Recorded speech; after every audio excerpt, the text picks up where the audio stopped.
So we finished the Italian campaign, Mm. Monte Cassino, Rome, everything involved there. Mm.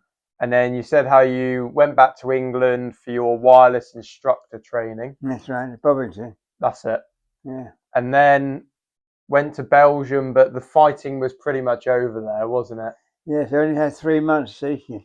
January, February, March, April, and it was all over on the 8th of May. Yeah, yeah. So when was it you arrived in Belgium?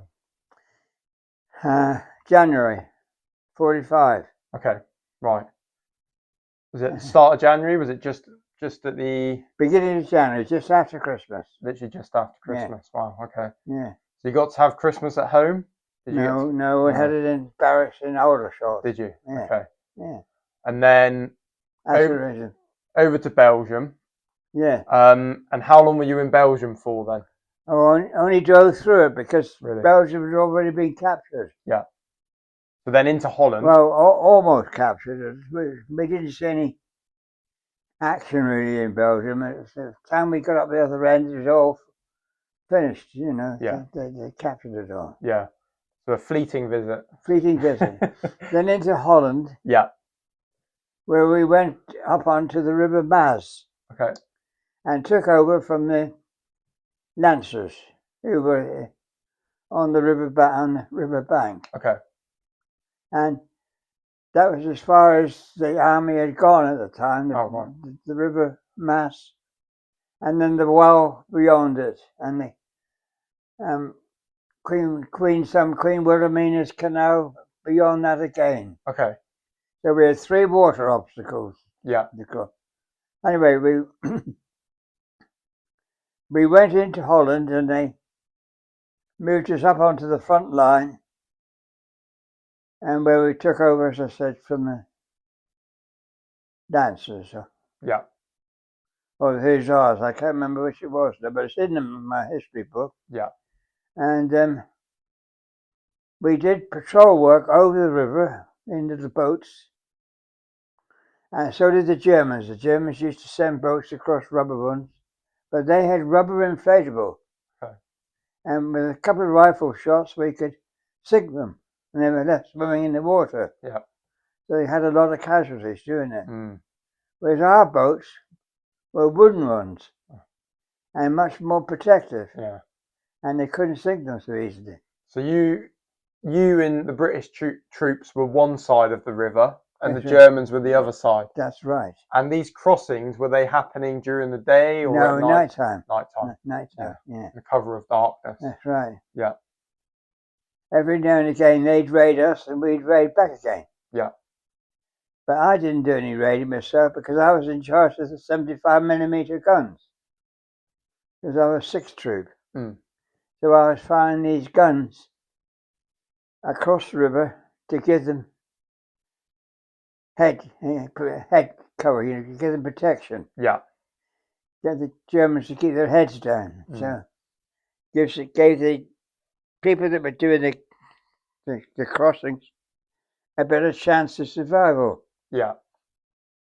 And I must have fired dozens of rounds with the 2 guns over the weeks that we were there. Yeah. And we were billeted out in private houses along the River Maas. And I had a very nice billet. I forget their name now, but they lived in a nice big house on the River Maas, and they looked after me very well. Welcome. They had a nice daughter. She was very friendly. 2 daughters, in fact. Right. And so we had a good time, really. Yeah. And then we were there for several weeks, and then when it was my turn to go back in the line, we take alternative, because there's 4 squadrons then, you see. Mm. One would be up in the front line. One would be detached from somewhere else along the river. Yeah. And then you'd have one protecting regimental headquarters, or squadron headquarters, and another one in reserve. So, and every week or so, few days, you change around You saw a bit of everything. And we were called upon almost every day and night, sometimes during the night, to fire across the river because we were going to send a patrol out. Yeah. And keep the Germans' heads down, give that patrol more protection, and give it a chance to get across the bridgehead the other side. So we had some very successful raids. Okay. The main purpose of the raids was to take German prisoners, was to get into German hands and take a few prisoners and bring them back, so that we could interrogate them, find out the strength of the German forces and what they were up to, if they had any information. And then, of course, they would be doing the same coming this way. Yeah. And they had a pretty rough time in these rubber boats because we used to sink them a couple of shots, we sink them. Yeah. And it's quite a fast flowing canal. Right. Unless you could swim well, you haven't got a chance of living. Take you away. Yeah. So that's what we did for several weeks. Okay. Then we moved forward a bit to the wall. That was the next water barrier obstacle. Yeah. And we did the same thing on the wall. And then we moved up to the Queen Wilhelmina's Canal and did the same thing again. So we had 3 water barriers to cross. Yeah. And behind us we had Bailey bridging equipment. And every time we captured a canal, we put a bridge across, a pontoon bridge. Yeah. And we could get all our armour cars and lorries across this bridge. So it was quite interesting to see it all. And we didn't have many casualties, fortunately. And we caught an awful lot of Germans. Did you? Yeah. Did you manage to get much information out of them when they were interrogated? Yeah, they were ready to give up, most of them. Yeah. They had enough. They knew the end was there. Yeah. And although they were told that Hitler had all these miracle rockets and things, they didn't believe half of it, and they never saw much of it. And so, well, generally speaking, things were quite amicable. Right. Okay. Yeah. Yeah. And that's how we got, and then we got to our next stage after crossing the 3 water barriers was Arnhem. Okay. And of course, we got into Arnhem. We tried to get up the motorway, but we were raised up on an embankment, and we were being shot at like clay pipes in a funfair. Yeah. They knock out the first tank or the first armoured car, which was always getting knocked out. It would block the road, and it would way back the convoy of traffic, and the Germans just used to pop us off. Yeah. That's where I used to stop and use my 2 75mm guns and bomb the area, or shell the area, where we suspected the fire was coming from. Well, we managed to keep going like that until we got to Arnhem. Right. And then we took possession of Arnhem and Nijmegen, which was the other big town, and that was Monty's big mistake, the bridge too far. Anyway, we saw the destruction there. We saw the graves of all the airborne. Well, it wasn't very pleasant. No. And lots of injured people still in the cellars, hadn't been moved. Really? Yeah. I met a gentleman at one of the other homes, and he was in the Battle of Arnhem. Yeah. And I think he was injured. They were walking along, and there was an explosion. I think maybe the person in front of him was killed or badly injured, and he was injured, but thankfully not too bad. But he said how much of a disaster it was. Oh, it was total disaster. All the young airborne and parachutes were killed, hundreds of them. And if you ever get the chance to go to the Arnhem grave, I will. Yeah. The military one in Arnhem, you'll see it's heartbreaking to walk in there when you think that practically all those killed, it was their first action, And none of them are much more than about 17, 18, 19 years old. So young. And you had a big glider. You've got a big glider hanging up at the end of the memorial. Right. It's a sight worth seeing. Yeah, I'll definitely have to visit. So you've been obviously. Oh yes, I've been a couple of times. After the war, yeah. So it reminds me a bit of. Obviously, I've not been there, but from what you've described, that reminds me of when I was in Normandy, seeing the graves, and also on the British Memorial, it has their names and also their age. Yeah. And some of them were 17, 18. That's right. None of us were more than about 18 years old. No. So I've just turned 29, so you were 10 years younger than I am now. Yeah. And when I was 19, I still felt like a baby. Yeah, I know. Well, yeah. Whereas you'd lived a whole... I lived a lifetime. Yeah. I mean, what you had experienced by the time you were 19 compared to what myself and most of my generation have experienced is vastly different. Oh, yeah. Although times were hard sometimes and a bit dangerous sometimes, you took your chances and I got away with it. Yeah. Why them and not me? You used to keep saying to yourself. And what do you think it was? Do you think it was... Would you put it down to luck, or would you put it down to your training? I put it down to training because I was really well trained. More so, and I'd had 5 years or 4.5 years in the Territorial Army, you see, before I went in. And I was an instructor, and I went on lots of war office courses. Yeah. And I was extremely well trained. And I wouldn't dare cross a gap in a hedge, for example, without us well camouflaged, black tie. And of course, we were working with the Americans because we were combined force. Yeah. That's why I had to go to Bovington to learn to be wireless instructor. And so we mixed in the wireless procedures. It was a combination of American and British. Yeah. We had to have a combination procedure. So we came onto the American net, or they came onto the British net, we'd all be able to understand each other. Yeah. And did you get on well with the Americans for the most part? Oh yes, because they used to supply beautiful food. Did they? And pay well. Okay. And if we came under them, we had good medical attention because they had very, very good medical support. They had nurses, female nurses in the front line almost. Wow. Yeah.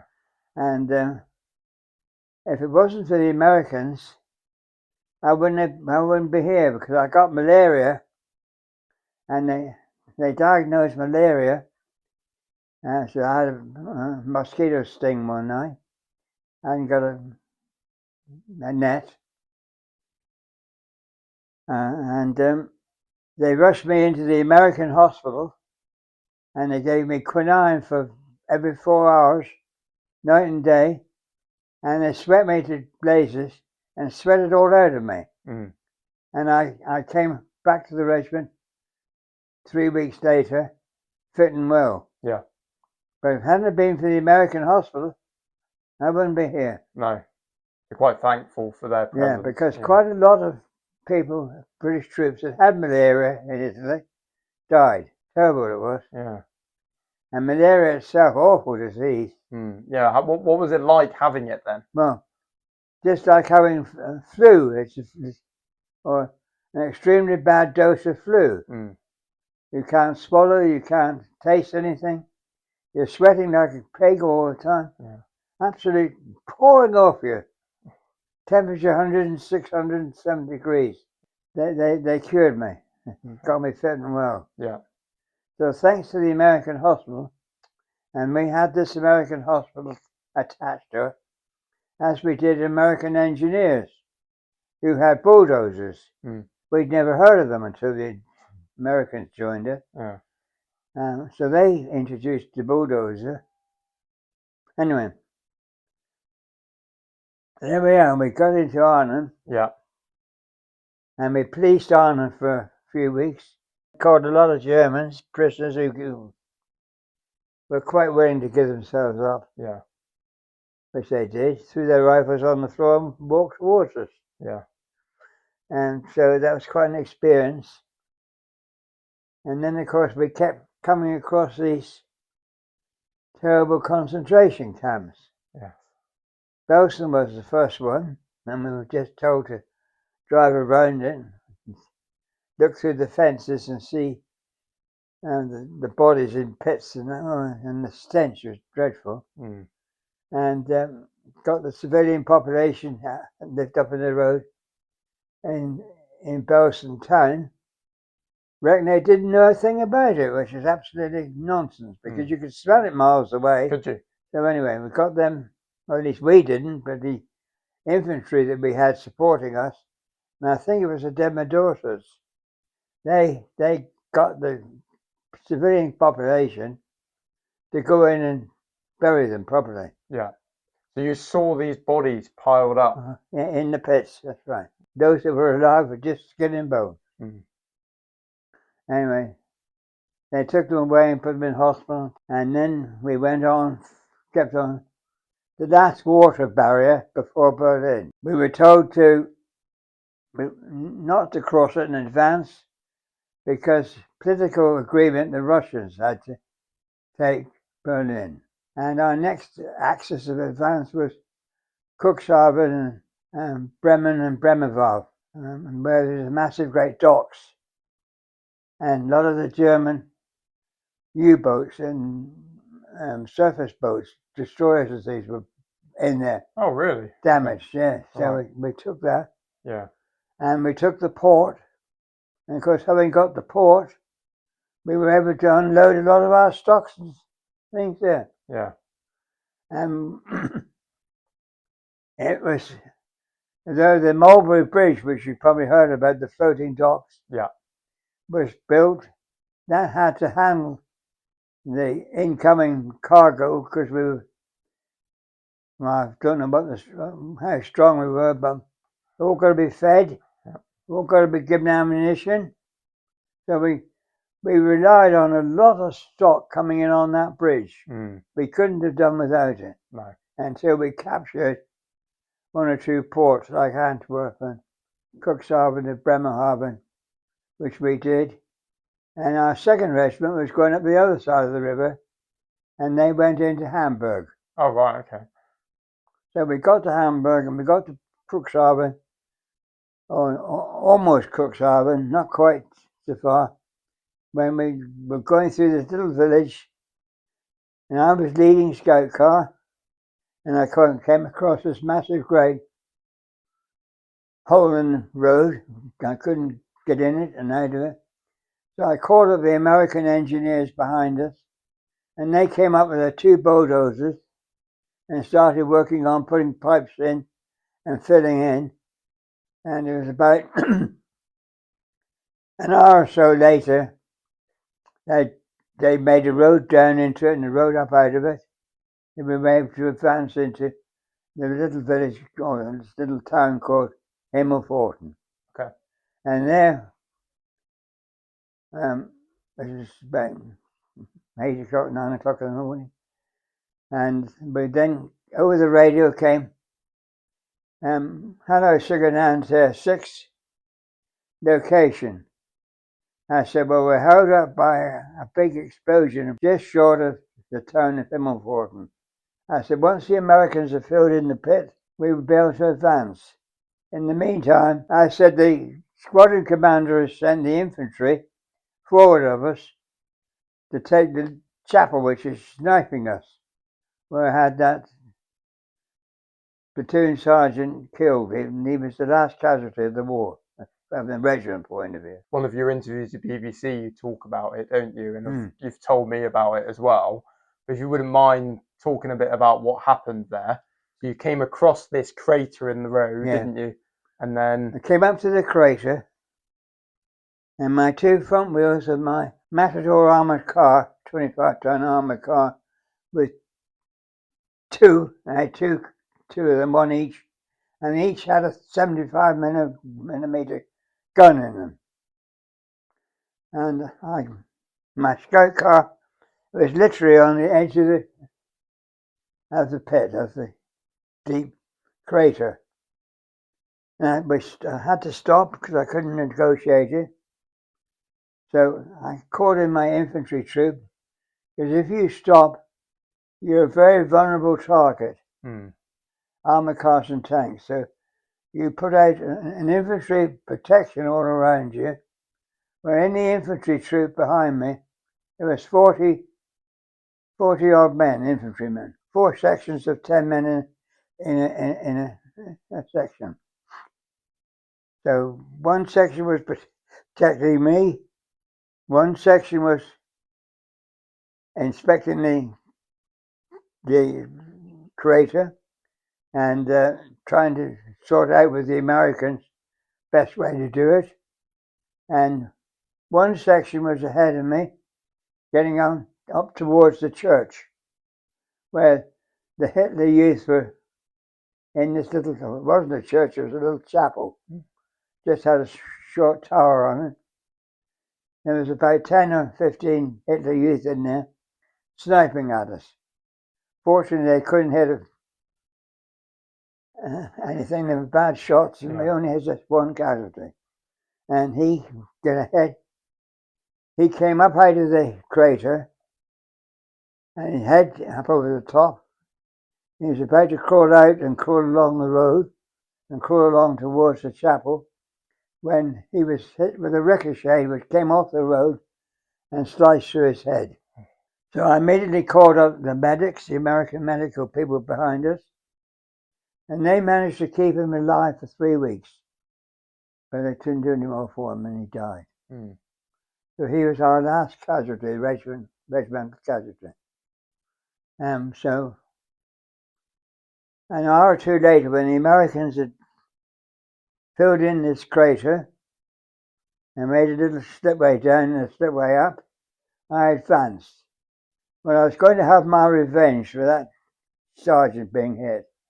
So I told my 2 75mm guns behind. I asked permission from the squadron leader, and he said, yes, you use them if you want to.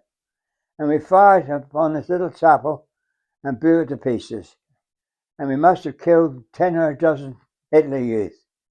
When we got up to it, we found their bodies inside. We blew it to pieces. So we had our revenge for that. We then got into Himmelpforten. Our infantry was already in there, one section of it, and they had a little bit of resistance from the Hitler Youth, who were fighting from house to house. But eventually they overcame them because they were poor shots and only really 14, 15-year-old boys. So we captured Himmelpforten. And we heard this news over the radio. Stop advancing and stop firing. The Germans have surrendered. So we were delighted. We threw our hats in the air, jumped for joy, hugged each other, and said, oh, thank goodness that's over. But we picked up 1 or 2 nasty little hospitals, similar situations to Belsen. Gypsies in one and tramps and that in another. So none of them were very nice, but it just showed you what Hitler was prepared to do.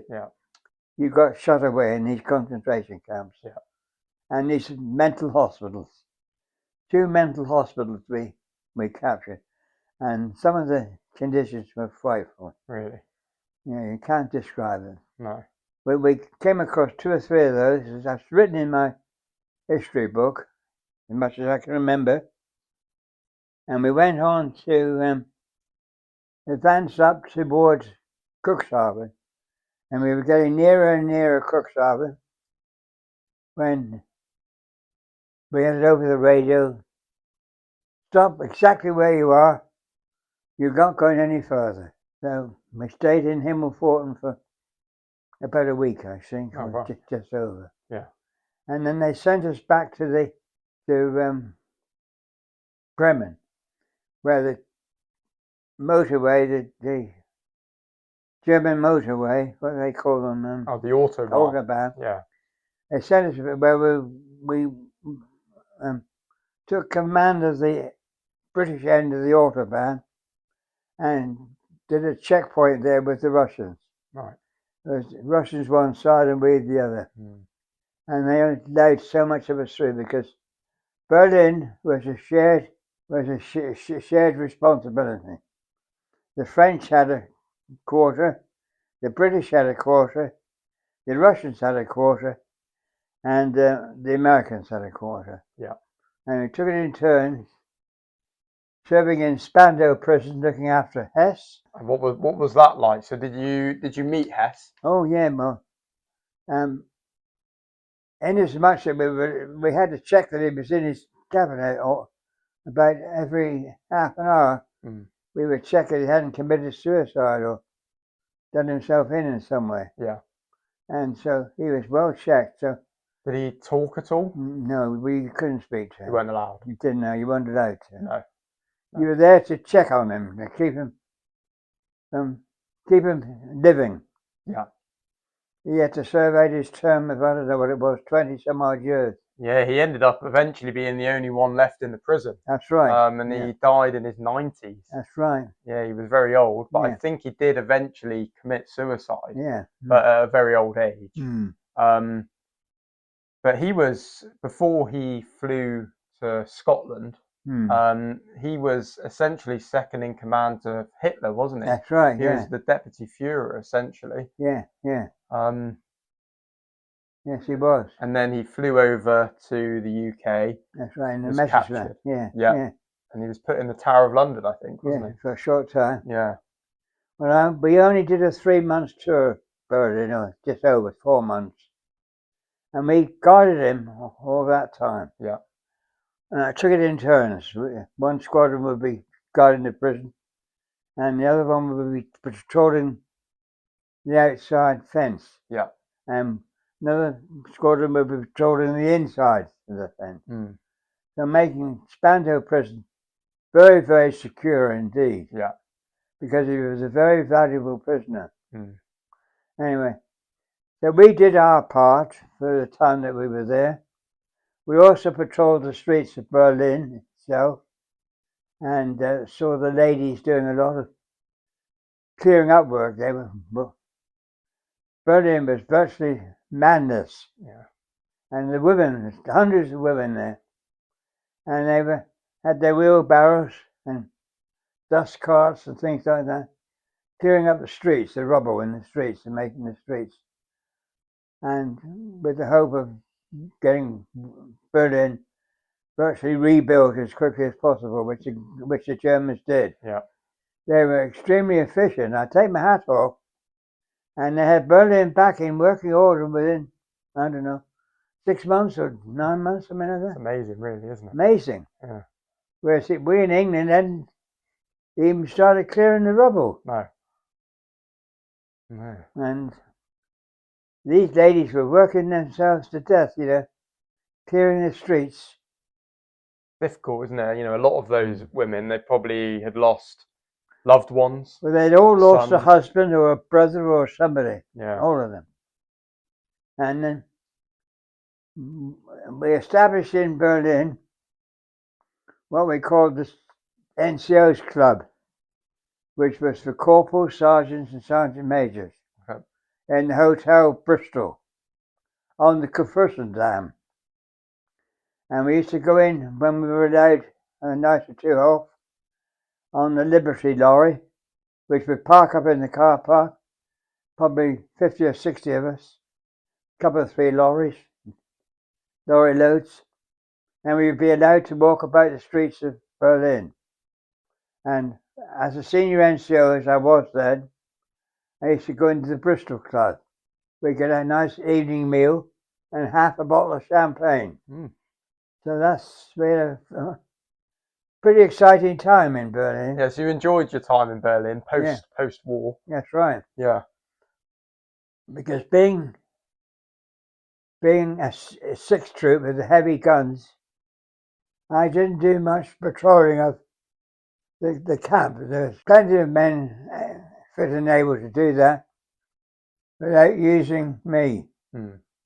Once or twice, they were rather frightening experiences, and we got a few loose shells dropped in on them. And where they came from or how they got there, I don't know. but there must have been a loose German gun out in the back somewhere. Yeah. So they kept me going on the two big guns that we got to reply back to where we thought the shots were coming from. Oh, so even after the war had ended, Yeah, you were still receiving fire from somewhere. Somewhere. Yeah. Yeah. And also we were being sniped at by the youth, these young kids with rifles. Yeah. So anyway, avoiding that, I arrived in Berlin one night with frantic toothache, awful toothache. And the army dentists were nothing more than a pedal machine in a caravan. And they used to be murdered to try and do a filling or an extraction. Mm. So this lady who became a bit friendly with me, she said, "I'll take you to a German dentist." I said, "Okay." I said, "Where is this German dentist?" "It's in the Russian zone." Oh, I said, "No way. I get locked up if I get caught in the Russian zone." Yeah. "Oh, no, you won't," she said. "I know all the back streets and I know the German patrols. I'll get you there safely and back to your Liberty truck, at least at 10:30, to go back to living quarters." Mm. We lived just out on the edge of Berlin. Okay. So that was that. So for a packet of cigarettes and a packet of tea and a box of chocolates, I got 3 fillings done and 2 gold inlays, which lasted me 50 years. Wow. It wasn't very long ago that I lost them. No. They got loose and they had to come out. So she took you to a German dentist. Took me to a German dentist. The Russian zone. In the Russian zone. Wow, and that must have been a bit of a... my heart was going like that. Yeah. But you got back all right? Got back perfectly safely. Yeah. And she took me back to her flat. She had a nice flat in Berlin, what was left of it. Made me a cup of coffee and calmed me down. And then guided me back to the Liberty truck in the car park. Right. Well, can you imagine you served, you fought your way all the way to Germany, only to get arrested by Russians. By Russians, that's right, yeah. And that literally was more or less as much as we could do as far as the war was concerned. Yeah. And having come out of Berlin after a 3 or 4 months term there, they put us back to the checkpoint at Helmstedt. Well, we manned that for a few weeks. And then they put us back into Bremen, which is a big town we'd captured several weeks earlier. Mm. And from there, they stripped us of all our vehicles and ammunition and guns and everything. Said, "You're going to the Middle East." They put us on a train with just our uniform and personal equipment. And we went right down through Germany, right down through France to Marseille. And we boarded a troop ship at Marseille and sailed across to Egypt. Wow. And from Egypt, Alexandria, we landed at Alexandria and they drove us then out to Amaria, which was a transit camp about 2 or 3 miles outside of Alexandria on the Cairo Road. And there we did patrols into Palestine. In other words, we were policing that part of the Middle East. Mm. And we were doing that for quite some time.